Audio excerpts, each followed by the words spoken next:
This is the Late Round Podcast with your host, JJ Zacharisa.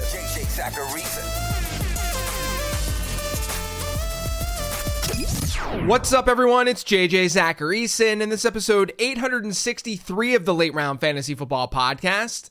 Thanks for tuning in. Last week on the show, I talked through some players you might want to consider trading for in your dynasty leagues this offseason. On today's show, I'm doing the opposite, looking at players to sell. It's pretty straightforward. I'll be using different average draft position sources like Keep, Trade, Cut, and Dynasty League Football, and I'll be talking about some guys I seem to like less than the market does. They're players you might want to trade away. Before getting into those candidates, though, I want to shout out the Late Round Prospect Guide. The guide is exactly what you need to dominate your rookie drafts this season. You get information about what goes into my prospect models, you get prospect profiles, prospect scores, year 2 model information, year 2 scores, year 2 profiles, and more. I don't think you'll regret the purchase. And speaking of purchase, you can pre-order it right now for $11.99 over on lateround.com. Once it launches in March, that price will rise to $14.99. So get on it now and get ready for the NFL Draft. The first player I want to shout out today, Romeo Doubs. I was pretty surprised to see Doubs at wide receiver 37 over on Keep, Trade, Cut. He's one spot below Christian Kirk. He's one spot ahead of Keenan Allen. He's multiple spots ahead of Deontay Johnson, Calvin Ridley, and Marquise Brown. Doubs has a more attractive age than all of those players, but he's also sitting in a less desirable situation. I've talked about Jayden Reed plenty on this show over the last few weeks. He's a threat to dig into Romeo Doubs' target share. Dontavian Wicks currently has a year 2 score of 85.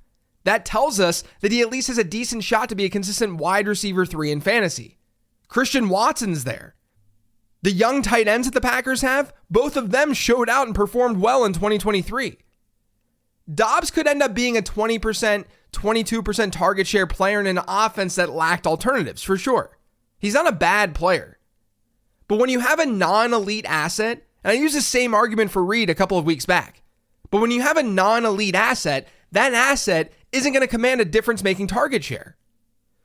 Look at what Doubs has done so far in the NFL.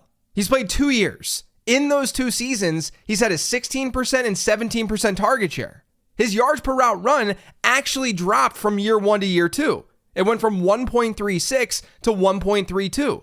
That's really not good at all.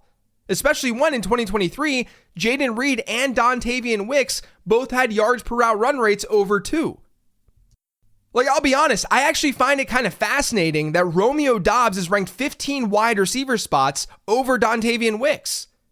Wicks is younger, has played just 1 season in the league, and according to my year 2 model, Wicks is entering his 2nd season in the league with a better year 2 score. Wicks is at 85, like I said earlier. Doubs, with my upgraded model, he had a year 2 score of 81. I think this ranking is just really coming down to recency bias because Doubs performed well in the playoffs. Maybe that carries over, but I'd much rather bank on the larger sample size that suggests that Romeo Doubs may not even be a top 3 wide receiver on his own team. I'm not as into Jerome Ford as others are. According to Dynasty League Football's January ADP, Ford is at RB26. He's RB33 on Keep, Trade, Cut, so he's lower there. But I actually have him even lower than that in my Dynasty rankings. I just don't think Ford was special in 2023. According to Next Gen Stats, Ford was actually worse than Kareem Hunt in both EPA per rush and success rate, by a good margin. Ford also ranked last in stuffed rate last year. Among backs with 100 or more carries, Ford was worst at gaining positive yardage. He failed to do so on 27.5% of his rushes. What are we expecting moving forward? I'd agree that he can generate big plays, but didn't he just walk into one of the best situations he could have possibly walked into this past year when Nick Chubb went down?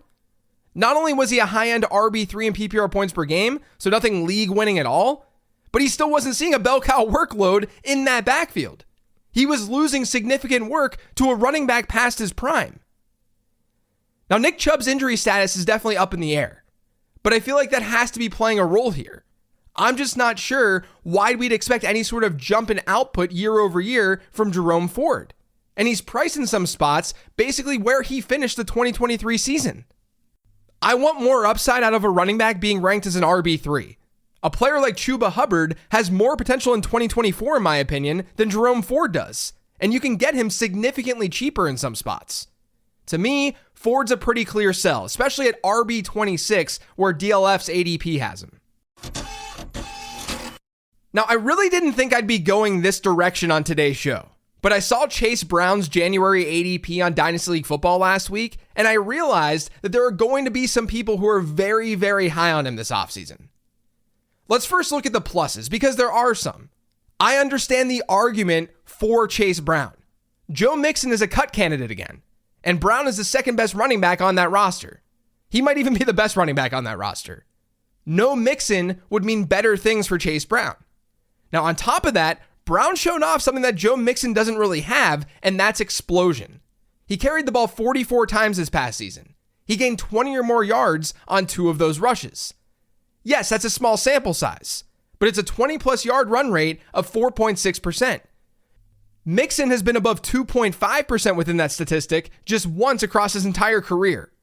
Brown had 1 fewer 20-plus yard run last season than Joe Mixon on 213 fewer carries. And 2 of his 14 receptions went that distance too. He was just making big plays. And we knew that can happen given how strong Chase Brown's 40 time was at the combine last year. And then another plus is that Brown started seeing more work in that Cincinnati backfield as the season went on. He had a 30% running back rush share per game rate across his final 6 games. He could hypothetically improve on that in 2024. Those are the main positives for Brown. He's explosive, Mixon could be cut, and he was already starting to carve out a role in that Cincinnati backfield. Now for the negatives. I think people assume that Chase Brown had a lot of usable weeks down the stretch last year because he was recommended by analysts like myself off the waiver wire and on sleeper shows and in sleeper articles. He actually scored more than 8.1 PPR points just once last season. His peripheral numbers weren't very good either. I know he made big plays, but Brown had just a 25% success rate last year. That was more than 14 percentage points lower than Joe Mixon's success rate.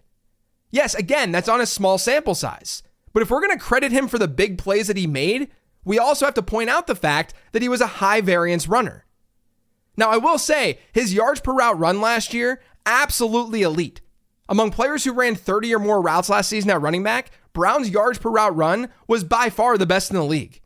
And since 2011, he's just the 3rd running back to have a yards per route run rate north of 4 on 20 or more routes run. Now, is that really predictive? I'm not so sure. The other 2 backs alongside him in that sample are Antoine Smith and Silas Redd. Exactly. We have to ground ourselves a bit here. Brown was a fine prospect within the context of where he was drafted, but he was drafted where he was drafted for a reason. Day 3 running backs who do what Chase Brown did in year 1 typically don't pan out in any significant way. Since 2011, we've had 133 running backs get drafted after pick 100 of the NFL draft to then score fewer than 5 PPR points per game as rookies. That's on a minimum 8 games played. So Chase Brown is part of that group because Brown scored 4.5 points per game. Now let's shrink that sample from looking at all players since 2011 and focus on guys who have played at least 3 years in the NFL. So we'll look at backs who were drafted from 2011 to 2021. That still leaves us with 110 running backs to look at. Of those 110, so again, these 110 running backs were drafted between 2011 and 2021. They scored fewer than 5 PPR points per game as rookies, and they were drafted after pick 100. But of those 110, guess how many of them ended up scoring 16 or more PPR points per game in either year 2 or year 3 of their NFL career? Keep in mind, that's about an RB1 season. 2 of them did. One was James Conner, the other one was Myles Gaskin. And only 5 of them scored more than 12 PPR points per game. And then this past year, for the record, we did get Kyren Williams. He's just not part of this sample. But just looking at those 2 simple facts, that shows us that Chase Brown's likelihood of being someone that you can rely on in fantasy football, it's pretty slim, regardless of situation. We have to remember that day 3 running backs who didn't truly ball out in year 1, and Chase Brown did not, those types of players typically don't become difference makers in fantasy. Some of you might feel good about Joe Mixon not being in Cincinnati next year. But even if that's the case, the Bengals are probably going to do something at running back. because Brown doesn't have an unbelievable pedigree. So if you're in a league where someone is really, really interested in Brown, I think it's fine to trade him away. And I don't typically do that with second-year players. He's just got a year 2 model score of 64. History tells us that a player in that range has less than a 6% chance to even be a flex-worthy contributor. So you can use that information to make the best decision for your fantasy squad. I just thought it was worth pointing out because there are some sites like DLF where Brown seems to be priced a little bit too high. Most fantasy football rosters start just one tight end. That means in order for that tight end to be a true difference maker in fantasy, he's got to be extra good. There's no room for error. He has to be elite. Yards per route run's a pretty good test to see if a tight end is elite or not.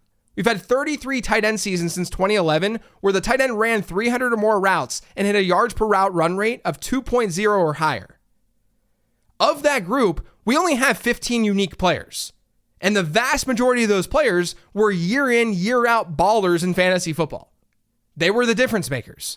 Like, it really, really captures the elite guys. I'll just read the names so no one's wondering. George Kittle, Trey McBride, who obviously now has a bright future, Travis Kelce, Mark Andrews, Kyle Pitts, we'll see with that one, Rob Gronkowski, Dallas Goedert, Jared Cook, Zach Ertz, Delaney Walker, Greg Olsen, Jordan Reed, Jimmy Graham, and Vernon Davis. Yards per route run is predictive at both wide receiver and tight end. So when a tight end is getting some love, but the yards per route run rate doesn't necessarily match, I'm always a little skeptical. That brings me to Jake Ferguson. I've been doing more research into him, and he's definitely someone who's going to be dropping a little bit in my dynasty rankings next month. Now, I was on Ferguson this past year. He was a player to target in my draft guide. He had some really interesting rookie season efficiency numbers, and there was a clear vacancy in Dallas this past year at tight end. And he came through. He had over 100 targets. He ended the year as a tight end 1. He was top 10 in PPR points per game at the position. He's now being ranked as a top 10 tight end in Dynasty. And at first, like in my most recent Dynasty rankings update, I thought that made sense. You look at his age, you look at his situation, sure, let's put him there.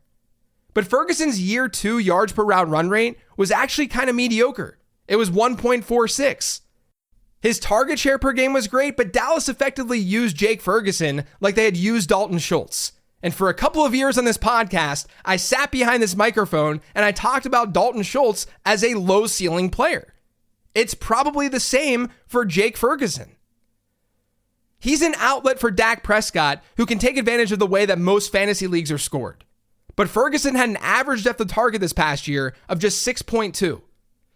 If we consider 12 PPR points per game as a threshold that we really need our tight ends to hit in order to be at least a mid-range tight end 1, it's pretty rare for an ADOT that low to result in that kind of production.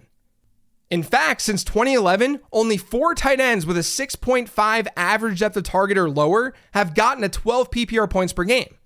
2 of them, Evan Ingram and David Njoku, got there this past season. Again, I'm not sure Jake Ferguson, who's not that great of an athlete, I'm not sure he's going to be enough of a difference maker. It seems like he's solid enough and he was in the right place, the right offense at the right time. But I don't know if he's going to be an elite tight end. I actually don't think he will be.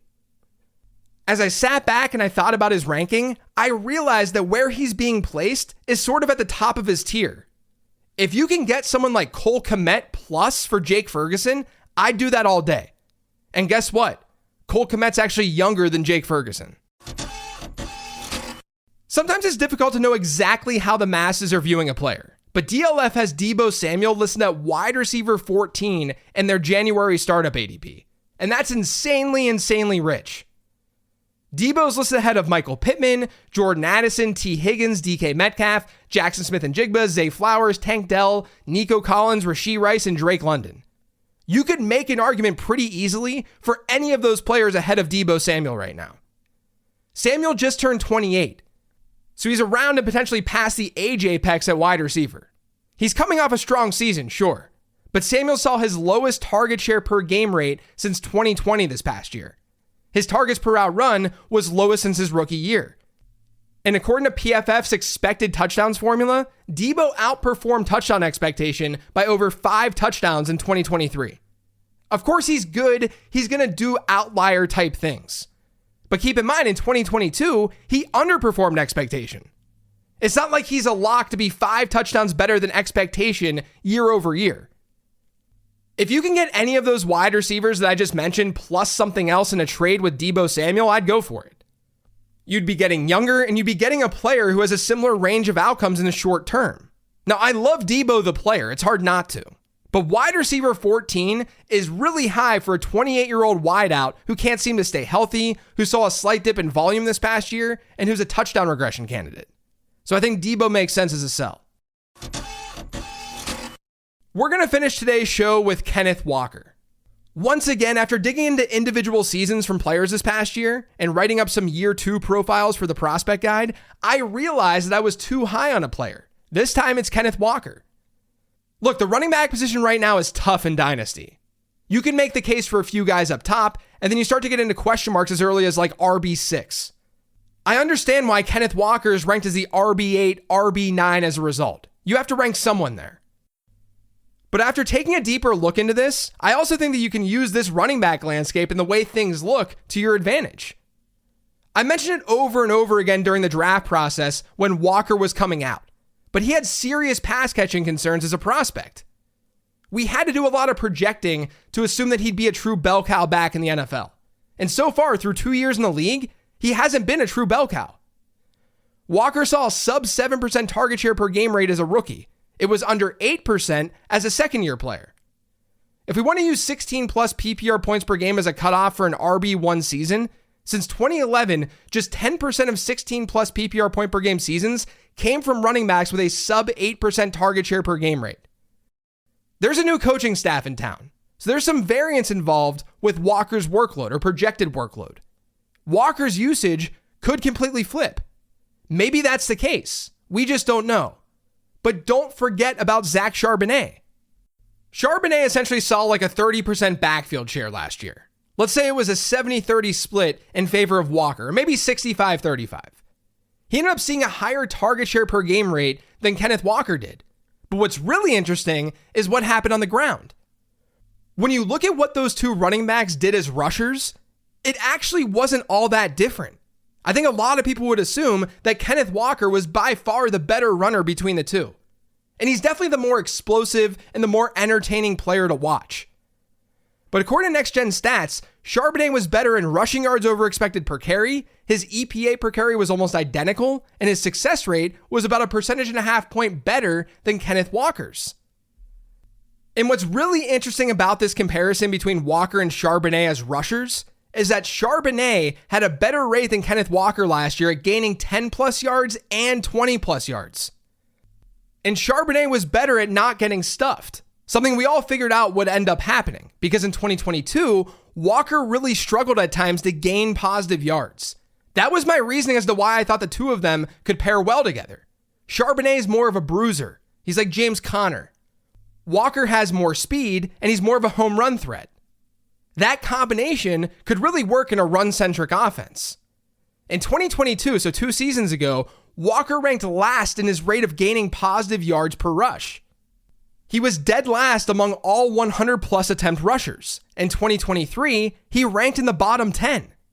Now, I'm not saying that these metrics are the end-all. My eyes tell me that Walker is the better runner when compared to Zach Charbonnet. What I do think it says is that we're still looking at a home run hitting running back who's sharing a backfield with a player who's very capable himself. And that's going to cause issues for Walker, at least in the short term, over the next 2 years. I mean, for as good as everyone knows Kenneth Walker is, he really hasn't been that good in fantasy football. He still hasn't given us a PPR point per game season above 14. He was the RB20 in PPR points per game this past year. He was the RB17 as a rookie. And now we've got a ton of uncertainty and a reasonable backfield teammate who's sharing work with him. I was too high on Kenneth Walker with my latest Dynasty rankings update. And I know that people are going to think that I'm just some hater. This is not the first time that I've called Kenneth Walker a sell. I did the exact same thing last offseason before the Seahawks drafted Zach Charbonnet. I just generally don't invest in this type of running back. At this moment, we're looking at a guy who's not a high volume receiving back and who's sharing a backfield with another good running back. Walker himself is definitely able to have monster weeks with his big play ability. I just don't want to bank on that. And at RB8 or RB9, when you really dig into the situation, you're kind of banking on that. Now, there are plenty of players I don't like quite as much as the market. This is just a glimpse at a handful of them. If you want to see where I have guys ranked, you can catch those rankings on the Late Round Fantasy Football Patreon. Check it out by heading to lateround.com. That's it for today's show, though. Thanks to all of you for listening. If you yet subscribed to the Late Round Fantasy Football Podcast, make sure you are by searching for it pretty much anywhere podcasts can be found. And don't forget to follow me on Twitter at LateRoundQB. I'll be dropping a new Late Round Perspectives episode on Friday, so I'll talk to you then.